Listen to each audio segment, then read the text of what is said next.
ಸುವರ್ಣ. ಸಿಹಿ ಸಿಹಿ ಮನಸ್ಸುಗಳ ಕನಸಿನ ಕಂಗಳಲ್ಲಿ ಬೆರೆಸುವ ಕುಂಚವೇ ಪ್ರಿಯದರ್ಶಿನಿ.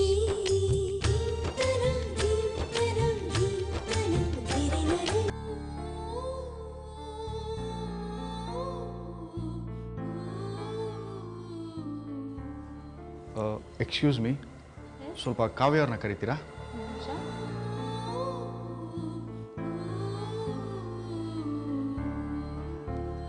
ಹಾಯ್ ಬ್ರದರ್, ಏನ್ ನೀವಿಲ್ಲಿ ಏನ್ ತಗೊಂತೀರಾ? ಸಾರಿ ಸಿಸ್ಟರ್, ನಾನಿಲ್ಲಿ ಚಾಟ್ ತಿನ್ನೋದಕ್ಕೆ ಅಂತ ಬಂದಿಲ್ಲ, ನಿಮ್ಮ ಜೊತೆ ಜಗಳಾಡೋದಕ್ಕೆ ಅಂತ ಬಂದಿದ್ದೀನಿ. ಅಯ್ಯೋ, ಅಂತ ಅಪರಾಧ ನಾನೇನ್ ಮಾಡ್ದೆ?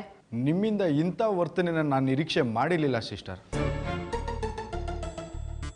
ಅಲ್ಲ, ನಿಮ್ಮ ಮನಸ್ಸು ಇಷ್ಟೊಂದು ಕಲ್ಲಾಗಿದೆ ಅಂದ್ಕೊಂಡಿರಲಿಲ್ಲ. ನಿಮಗೆ ನಿಮ್ಮ ಅತ್ತೆ ಮೇಲೆ ಎಷ್ಟೇ ಕೋಪ ಇದ್ರು ಅದನ್ನ ಇಂಥ ಸಂದರ್ಭದಲ್ಲಿ ಸಾಧಿಸೋದು ಸರಿಯಲ್ಲ ಅಲ್ವಾ? ಅಲ್ಲ ಬ್ರದರ್, ನೀವ್ ಏನ್ ಹೇಳ್ತಿದ್ದೀರ ಅಂತ ನಂಗೆ ಅರ್ಥ ಆಗ್ತಿಲ್ಲ. ಅಂತ ಸಂದರ್ಭ ಬಂದಿದೆ ಅಂದ್ರೆ ಗೊತ್ತಿಲ್ಲದೆ ಇರೋರ ಥರ ನಾಟಕ ಆಡ್ಬೇಡಿ ಸಿಸ್ಟರ್. ಪಾಪ ನಿಮ್ಮ ಅತ್ತೆ ಅಲ್ಲಿ ಹಾಸ್ಪಿಟ್ಲಲ್ಲಿ ಅಡ್ಮಿಟ್ ಆಗಿರೋ ವಿಷಯ ನಿಮಗೆ ಗೊತ್ತಿಲ್ವಾ? ಏನು? ಅತ್ತೆ ಅಡ್ಮಿಟ್ ಆಗಿದಾರಾ? ಯಾಕೆ? ಸಿಸ್ಟರ್, ನಿಮಗೆ ನಿಜವಾಗ್ಲೂ ವಿಷಯ ಗೊತ್ತಿಲ್ವಾ? ಅವ್ರಿಗೇನಾಗಿದೆ? ಪ್ಲೀಸ್ ಬೇಗ ಹೇಳಿ. ನಾನು ರಸ್ತೆನಲ್ಲಿ ಹೋಗ್ತಾ ಇರಬೇಕಾದ್ರೆ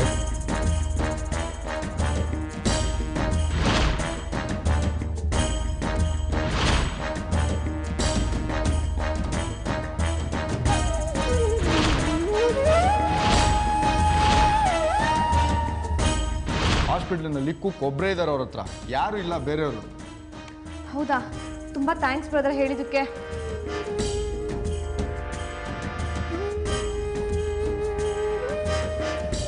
ಹಲೋ ಅಕ್ಕ. ಅಲ್ಲ ರೀ, ಹೋಗಿ ಹೋಗಿ ನೀವು ಅದನ್ನ ನಂಬಿಟ್ರಾ? ಮೊದಲು ಹಾರ್ಟ್ ಅಟ್ಯಾಕ್ ಆಗಿ ಹಾಸ್ಪಿಟಲ್ ಅಡ್ಮಿಟ್ ಆಗಿದ್ದೀನಿ ಅಂತ ನಮ್ಮನ್ನ ಎದುರಿಸಕ್ಕೆ ಟ್ರೈ ಮಾಡಿದ್ರು. ನಾವು ಅದನ್ನ ನಂಬಲಿಲ್ಲ. ಈಗ ಅದೇ ಬಣನ ನಿಮ್ಮ ಕಡೆ ಬಿಟ್ಟಿದ್ದಾರೆ. ತಪ್ಪಿಸ್ಕೊಳ್ಳಿ ರೀ, ಇದು ತಮಾಷೆ ಮಾಡೋ ವಿಷಯ ಅಲ್ಲ.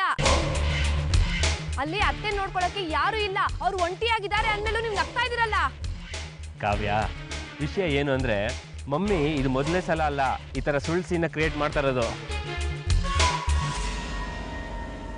ಸುಳ್ಳು ಸೀನಾ? ಏನ್ರಿ ಹಾಗಂದ್ರೆ? ಇದಕ್ಕಿಂತ ಮುಂಚೆ ಮಮ್ಮಿ ಮೆಟ್ಲ ಮೇಲಿಂದ ಬಿದ್ದು ಕೈ ಮುರ್ಕೊಂಡಿದ್ದಾರೆ ಅಂತ ನಮ್ಮ ಮನೆಗೆ ಕರ್ಸ್ಕೊಂಡಿದ್ರಲ್ಲ.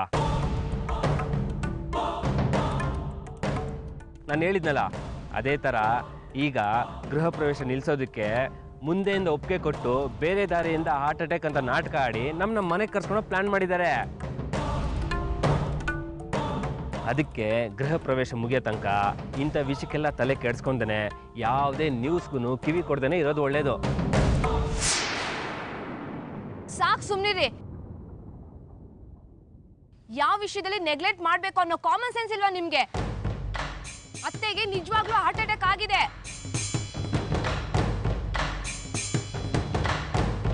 ನೋಡಿ, ಇಲ್ಲಿ ನಿಂತ್ಕೊಂಡು ಏನಾಗಿದೆ ಅಂತ ಚರ್ಚೆ ಮಾಡಿ ಟೈಮ್ ವೇಸ್ಟ್ ಮಾಡೋದ್ಕಿಂತ ಹಾಸ್ಪಿಟಲ್ಗೆ ಸೀದಾ ಹೋಗಿ ಏನಾಗಿದೆ ಅಂತ ನೋಡ್ಕೊಂಬರೋಣ. ನಡೀರಿ. ಅಯ್ಯೋ, ಆ ತಪ್ಪು ಮಾತ್ರ ಮಾಡೋದು ಬೇಡ ಅಂಜಲಿ. ಪೂಜೆ ಮುಗಿಯೋರ್ಗು ಸುಮ್ಮನೆ ಇದ್ಬೇಡ, ಆಮೇಲೆ ನಾವೇ ನಿಮ್ಮನ್ನು ಕರ್ಕೊಂಡು ಹೋಗ್ತೀವಿ. ಸರಿ, ಹಾಗಿದ್ರೆ ನೀವು ಬರ್ದೇ ಇದ್ರು ನಾವು ಹೋಗೇ ಹೋಗ್ತೀವಿ. ಬಾ ಕಾವ್ಯ. ಅಂಜಲಿ, ಏನು ಮಾಡೋದು? ಏನೋ ನೋಡೋಣ, ನಡಿಯೋ.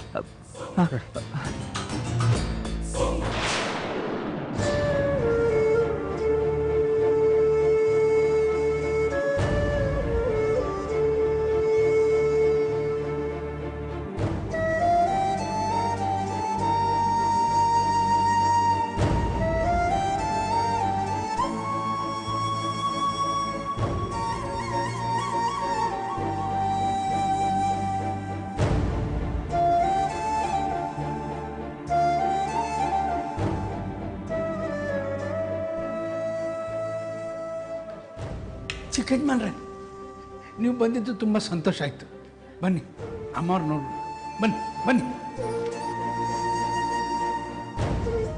ಹಲೋ ಹಲೋ ಇರಿ, ಎಲ್ಲ ಎಲ್ಲೋಗ್ತಾ ಇದ್ದೀರಾ? ಹಾಂ ನರಸಮ್ಮ, ಇವರು ಪ್ರಭಾವತಿ ಮಕ್ಕಳು, ಅವ್ರ ಸೊಸೆಂದರು ಅವ್ರನ್ನ ನೋಡಬೇಕು ಅಂತ ಹೋಗ್ತಾ ಇದ್ದಾರೆ. ದಯವಿಟ್ಟು ಅದಕ್ಕೆ ಎಲ್ಲ ಹಾಗೆ ನುಗ್ಬಿಡೋದಾ? ನೀವು ಸ್ವಲ್ಪ ಪರ್ಮಿಷನ್ ತಗೊಂಡು ಬರ್ತೀರಾ? ಒಂದು ನಿಮಿಷ ಇರಿ, ಕೇಳ್ಕೊಂಬರ್ತೀನಿ.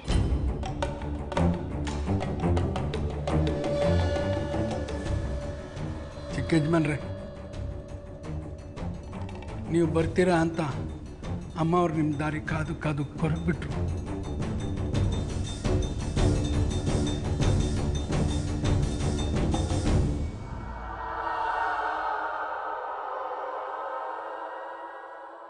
ಮೇಡಮ್, ನಿಮ್ಮನ್ನು ನೋಡೋಕ್ಕೆ ನಿಮ್ಮ ಮಕ್ಕಳು ಮತ್ತು ನಿಮ್ಮ ಸೊಸೆಂದಿರು ಬಂದಿದ್ದಾರೆ.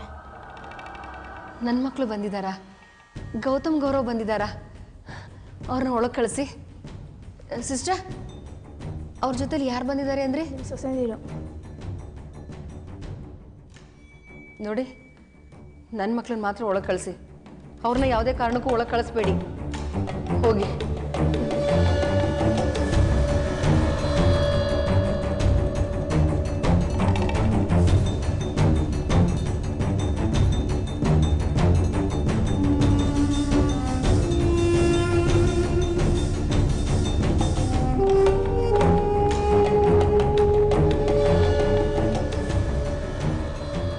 ಸರ್, ನೀವಿನ್ನು ಹೋಗ್ಬೋದು. ಬನ್ನಿ. ಒಂದು ನಿಮಿಷ, ಅವ್ರ ಮಕ್ಕಳು ಮಾತ್ರ ಹೋಗ್ಬೇಕು ಅಂತ ಮೇಡಮ್ ಅವ್ರು ಹೇಳಿದ್ದಾರೆ. ಯಾಕೆ? ಅದೆಲ್ಲ ಗೊತ್ತಿಲ್ಲ ಮೇಡಮ್, ಮಕ್ಳಿಗೆ ಮಾತ್ರ ಕಳಿಸಿ, ಸೊಸೆಯರು ಬೇಡ ಅಂತ ಹೇಳಿದ್ದಾರೆ. ಯಾಕೆ? ನಾವು ಅವ್ರನ್ನ ನೋಡಲೇಬೇಕು. ಸಾರಿ ಮೇಡಮ್, ಅವ್ರು ಒಬ್ಬದೇ ಅದೆಲ್ಲ ಸಾಧ್ಯ ಇಲ್ಲ. ಮೊದಲೇ ಅವ್ರ ಹಾರ್ಟ್ ಪೇಷೆಂಟು, ಅವ್ರಿಗೆ ಇಷ್ಟ ಇಲ್ದಿರ ಕೆಲಸ ಮಾಡಿ ಏನಾದರೂ ಹೆಚ್ಚು ಕಡಿಮೆ ಆದರೆ? ಅದೆಲ್ಲ ಏನೂ ಇಲ್ಲ, ಅವರು ಬೇಕಂತಾನೆ ಹಾಗೆ ಹೇಳಿದ್ದಾರೆ. ನಾವು ಅವ್ರನ್ನ ನೋಡಲೇಬೇಕು. ಬಾಕ ಕಾವ್ಯ, ಪ್ಲೀಸ್, ಇದು ಜಗಳಾಡೋ ಟೈಮಲ್ಲ. ನಾವು ಮೊದಲೇ ಲೇಟಾಗಿ ಬಂದಿದ್ದೀವಿ. ನಾವು ಒಳಗೋಗಿ ಮಮ್ಮಿ ಕೋಪನ ತಣ್ಣಗೆ ಮಾಡಿ ಆಮೇಲೆ ಬಂದು ಕರಿತೀವಿ. ದಯವಿಟ್ಟು ಸ್ವಲ್ಪ ಪೇಷನ್ಸಾಗಿ ಇಲ್ಲೇ ಕೂತ್ಕೊಳ್ಳಿ. ಬರ.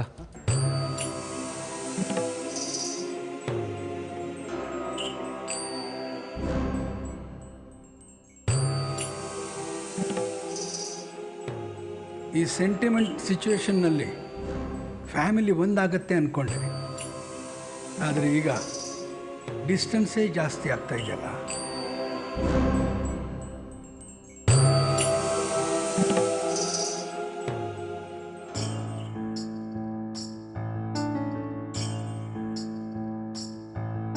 ಮಮ್ಮಿ,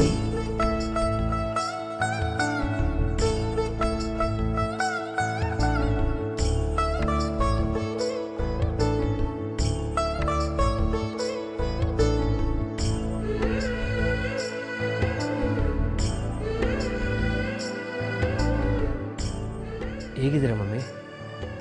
ನಾನು ಗೌರವ್ ಇಬ್ಬರು ಬಂದಿದ್ದೀವಿ.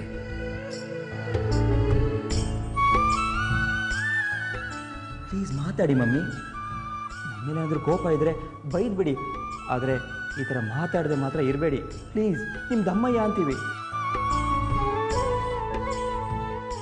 ನಾವು ತಪ್ಪು ಮಾಡಿದ್ದೀವಿ, ದಯವಿಟ್ಟು ನಮ್ಮನ್ನು ಕ್ಷಮಿಸ್ಬಿಡಿ ಮಮ್ಮಿ.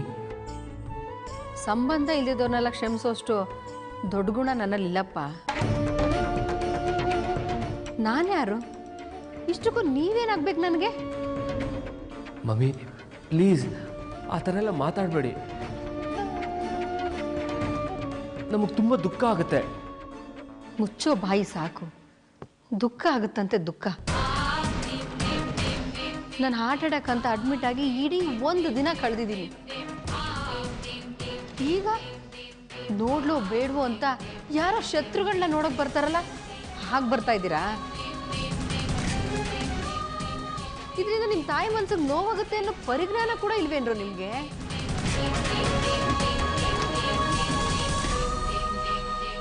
ಹಾಗಿರುತ್ತೆ ಮಮ್ಮಿ, ಆದರೆ ನಮಗೆ ವಿಷಯ ಗೊತ್ತಾಗಿದ್ದೆ ಈಗ. ಯಾಕ್ರೋ ಸುಳ್ಳು ಹೇಳ್ತೀರಾ? ಇಲ್ಲಿಗೆ ಬರೋದಕ್ಕೆ ನಿಮ್ಮ ಹೆಂಡ್ತಿರು ಬಿಡಲಿಲ್ಲ ಅಂತೇಳಿ ನಾನು ಒಪ್ಕೋತೀನಿ.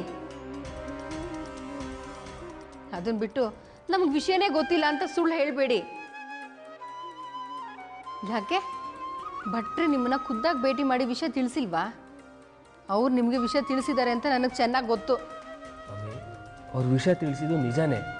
ಆದರೆ ಮೊದಲೊಂದು ಸರಿ ನೀವು ಮೆಟ್ಲ ಮೇಲಿಂದ ಬಿದ್ದು ಕೈ ಮುರ್ಕೊಂಡಿದ್ರಂತ ನಾಟಕ ಆಡಿ ನಮ್ಮನ್ನ ಮನೆಗೆ ಕರ್ಸ್ಕೊಂಡಿದ್ರಲ್ಲ, ಈಗಲೂ ಅದೇ ರೀತಿ ನಾಟಕ ಆಡ್ತಿದ್ದೀರೇನೋ ಅಂತ ಅಂದ್ಕೊಂಡ್ವಿ ನಾವು.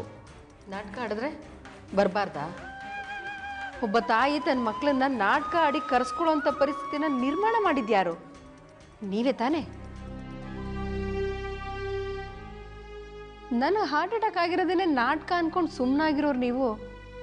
ನಾಳೆ ದಿನ ನಾನು ಸತ್ರೂ ನಾಟಕ ಅಂದ್ಕೊಂಡೇ ಸುಮ್ಮನಾಗ್ಬಿಡಿ. ಒಂದೇ ಸಾರಿ ತಿಥಿ ಊಟಕ್ಕೆ ಬಂದ್ಬಿಡಿ. ಅಭಿ ಪ್ಲೀಸ್ ಆ ಥರ ಎಲ್ಲ ಮಾತಾಡಬೇಡಿ. ನನ್ನ ನೋಡೋದಕ್ಕೆ ನೀವು ಬಂದ್ರಿ ಸರಿ, ಆದರೆ ನಾನು ಸಾಯೋವರೆಗೂ ಯಾರ ನೆರಳು ನನ್ನ ಮೇಲೆ ಬೀಳಬಾರ್ದು ಅಂತ ಅಂದ್ಕೊಂಡಿದ್ನೋ ಅವ್ರನ್ನ ಯಾಕೋ ಜೊತೆ ಕರ್ಕೊಂಬಂದ್ರಿ?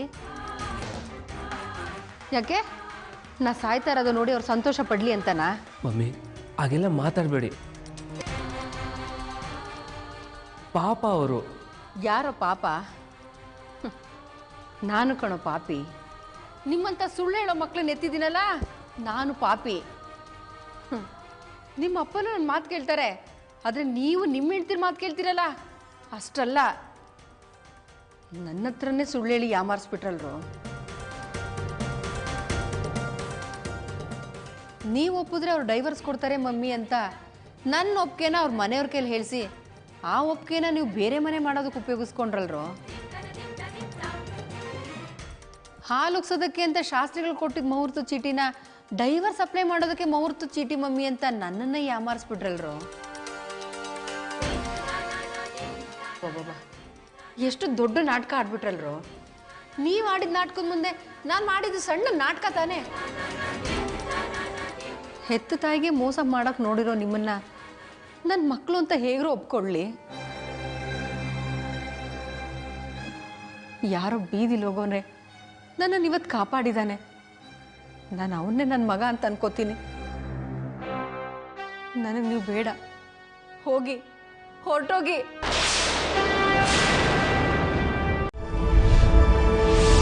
ನೀವು ನೋಡ್ತಾ ಇದ್ದೀರಾ ಸುವರ್ಣ. ಕನಸಿನ ಕಂಗಳಲ್ಲಿ ಬೆರೆಸುವ ಕುಂಚವೇ ಪ್ರಿಯದರ್ಶಿನಿ.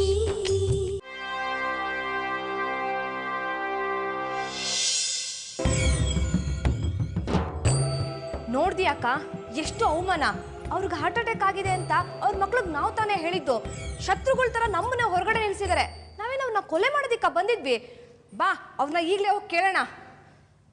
ಬೇಡ ಕಾವ್ಯ, ನೀ ಸುಮ್ಮನಿರು. ಅಕ್ಕ ನಾನು ಕೇಳ್ತೀನಿ, ನೀನು ಬಾ.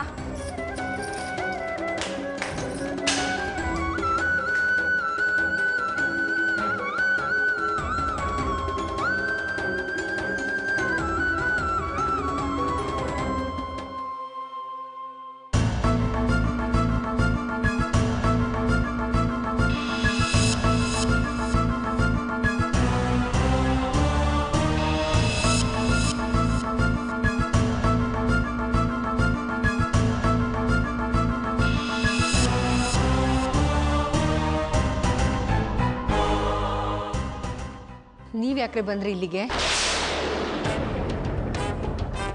ಬರಬೇಡಿ ಅಂತ ಹೇಳಿರ್ಲಿಲ್ವಾ? ಏನರ ಮುಖ ನೋಡ್ತಾ ಇದ್ದೀರಾ? ಕಳಿಸ್ರೋ ಇವ್ರನ್ನ ಆಚೆಗೆ. ಮಮ್ಮಿ ಸಮಾಧಾನ ಮಾಡ್ಕೊಳ್ಳಿ, ಕಳಿಸ್ತೀನಿ ನಾನು ಅವ್ರನ್ನ. ಯಾಕ್ರಿ ನಾವ್ಯಾಕ್ರಿ ಹೊರಗೆ ಹೋಗ್ಬೇಕು? ನಾವೇನು ಅಷ್ಟೊಂದು ಚೀಪಾ? ಹೌದು ಕಣ್ರೆ, ನನ್ನ ಮಕ್ಕಳನ್ನ ನನ್ನಿಂದ ದೂರ ಮಾಡಿರೋ ಗನಂದಾರಿ ಕೆಲಸ ಮಾಡಿರೋ ಚೀಪ್ ಹೆಣ್ಮಕ್ಳು ನೀವು.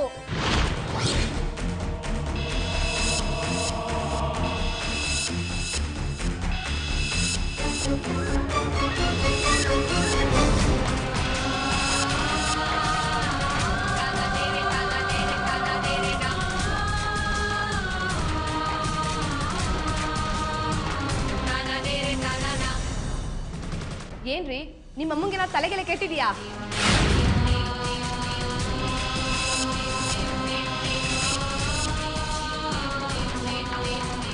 ನೋಡಿದ್ದೇನೋ, ನಿನ್ನೆದ್ರಿಗೆ ನೀನು ಹೆಂಡ್ತಿ ನನ್ನನ್ನು ತಲೆ ಕೆಟ್ಟವಳು ಅಂತ ಹೇಳ್ತಾ ಇದ್ದಾಳೆ. ಹೌದು ಅತ್ತೆ, ನಿಜವಾಗ್ಲೂ ನಿಮಗೆ ತಲೆ ಕೆಟ್ಟಿದೆ. ನೀವೇ ಬೇರೆ ಮನೆಗೆ ಹೋಗ್ಬೋದು ಅಂತ ನಮ್ಮ ಅಪ್ಪನ ಹತ್ರ ಒಪ್ಪಿಗೆ ಕೊಟ್ಟಿದ್ರಿ ತಾನೆ. ಮನೆನೂ ಕೂಡ ನೀವೇ ಹುಡುಕೊಟ್ರಿ ತಾನೆ. ಅಕ್ಕ ನಿಮ್ಮ ಮನೆಗೆ ಬಂದು ಹಾಲುಕ್ಸೋ ಪೂಜೆಗೆ ಬನ್ನಿ ಅಂತ ಕರೆದಾಗ ಬರ್ತೀನಿ ಅಂತ ಒಪ್ಕೊಂಡಿದ್ರಿ ತಾನೆ. ಮತ್ ಇವಾಗ ಯಾಕ್ರಿ ನಿಮ್ಮಿಂದ ನಿಮ್ಮ ಮಕ್ಕಳನ್ನ ದೂರ ಮಾಡ್ತಿದೀವಿ ಅಂತ ಹುಚ್ಚುಚ್ಚಾಗಿ ಕಿರ್ಚಾಡ್ತಿದ್ದೀರಾ? ಏನ್ರಿ ಇದನ್ನೆಲ್ಲ ಕೇಳಕ್ ನಿಮಗೆ ಬಾಯಿ ಇಲ್ವಾ? ಕಾವ್ಯ, ಈ ವಿಷಯದಲ್ಲಿ ಮಮ್ಮಿದೇನು ತಪ್ಪಿಲ್ಲ, ತಪ್ಪೆಲ್ಲ ನಮ್ಮದೇ. ಆ್ಯಕ್ಚುಲಿ ಮಮ್ಮಿ ಒಪ್ಪಿಗೆ ಕೊಟ್ಟಿದ್ದು ಬೇರೆ ಮನೆ ಮಾಡೋದಕ್ಕಲ್ಲ, ಡಿವೋರ್ಸ್ ಕೊಡೋದಕ್ಕೆ. ಸ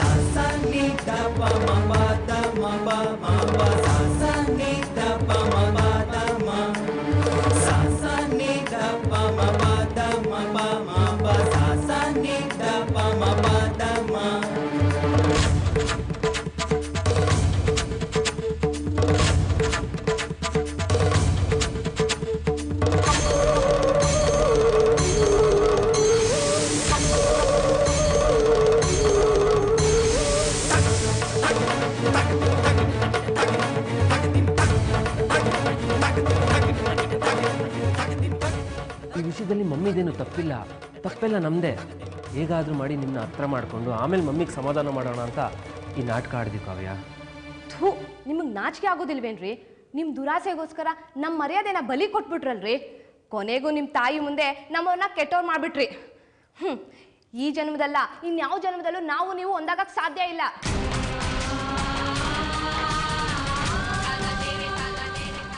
ಅಂಜಲಿ, ನೀನಾದರೂ ನಿನ್ನ ತಂಗಿಗೆ ಸಮಾಧಾನ ಹೇಳು. ನಾವೆಲ್ಲ ಒಟ್ಟಿಗೆ ಇರಬೇಕು ಅಂತ ತಾನೇ ಇಷ್ಟೆಲ್ಲ ಮಾಡಿದ್ದು. ಕಾವ್ಯಂಗೆ ಬುದ್ಧಿ ಹೇಳೋ ಅವಶ್ಯಕತೆ ಇಲ್ಲ. ಇವಾಗ ಬುದ್ಧಿ ಕಲಿಬೇಕಾಗಿರೋದು ನೀವುಗಳು. ಅವಳು ಹೇಳಿದ್ದು ಸರಿಯಾಗೇ ಇದೆ. ನಿಮ್ಮ ಇದಕ್ಕೆ ಸರಿಯಾಗಿ ಮರ್ಯಾದೆ ಕೊಟ್ರಲ್ಲ. ಇನ್ನು ನಮ್ಮ ಮನಸ್ಸಲ್ಲಿ ನಿಮಗೆ ಜಾಗ ಇಲ್ಲ. ಬಾ ಕಾವ್ಯ. ಕಾವ್ಯ, ಗೌತಮ್, ಗೌರವ್,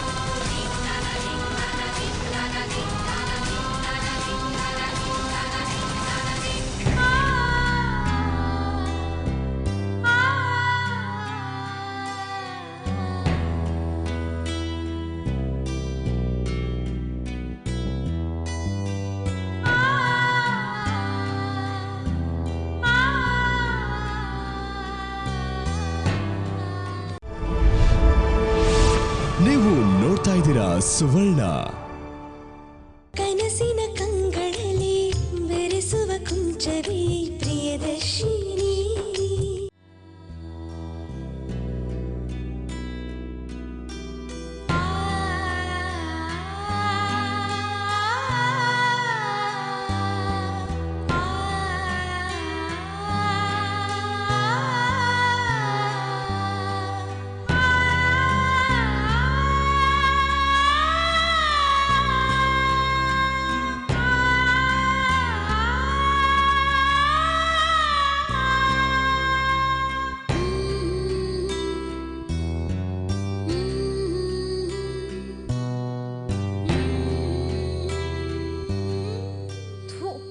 ಇವರೆಲ್ಲ ಮನುಷ್ಯರೇನಾ? ಸುಳ್ಳು, ಬರೀ ಸುಳ್ಳು.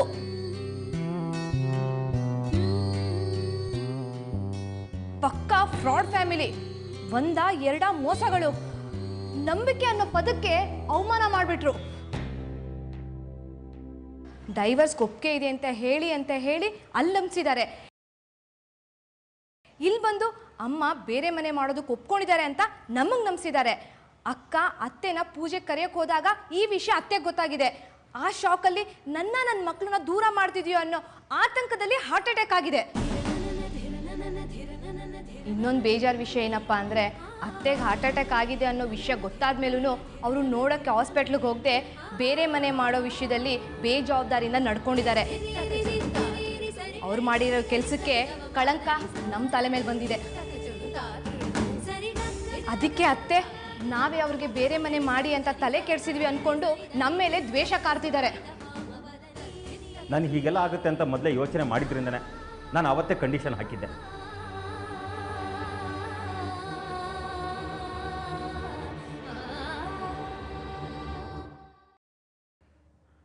ಪ್ರಭಾವತಿಯವರು ಆ ನಿರ್ಧಾರಕ್ಕೆ ಒಪ್ಪಲೇಬೇಕು ಅಂತ.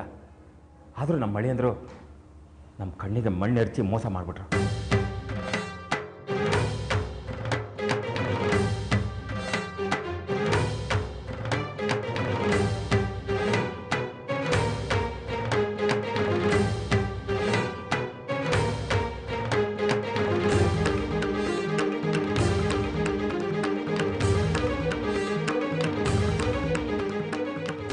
ಮಾವ,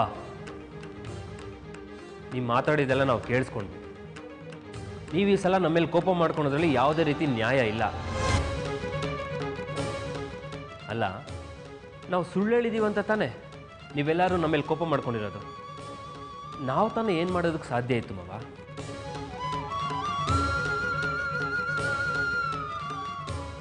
ಈಗ ಹೇಳ್ತೀನಿ ಅಂತ ಬೇಜಾರು ಮಾಡ್ಕೊಂಬೇಡಿ. ನಾವು ನಿಮ್ಮ ಮಕ್ಕಳು ಕುತ್ತಿಗೆಗೆ ತಾಳಿ ಕಟ್ಟಿದ್ದೀವಿ, ನೀವು ನಮಗೆ ದಾರಿ ಎರೆದು ಕೊಟ್ಟಿದ್ದೀರಾ. ಯಾಕೆ? ಗಂಡಂದ್ರಿಂದ ದೂರ ಇರಲಿ ಅಂತನಾ?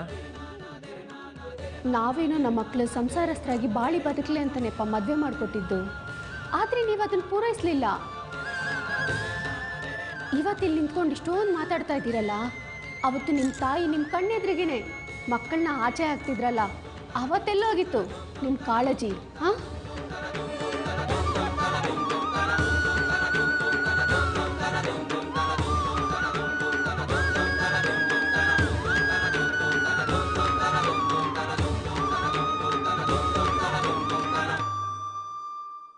ಸಿಹಿ ಸಿಹಿ ಮನಸ್ಸುಗಳ ಕನಸಿನ ಕಂಗಳಲ್ಲಿ ಬೆರೆಸುವ ಕುಂಚವೇ ಪ್ರಿಯದರ್ಶಿನಿ.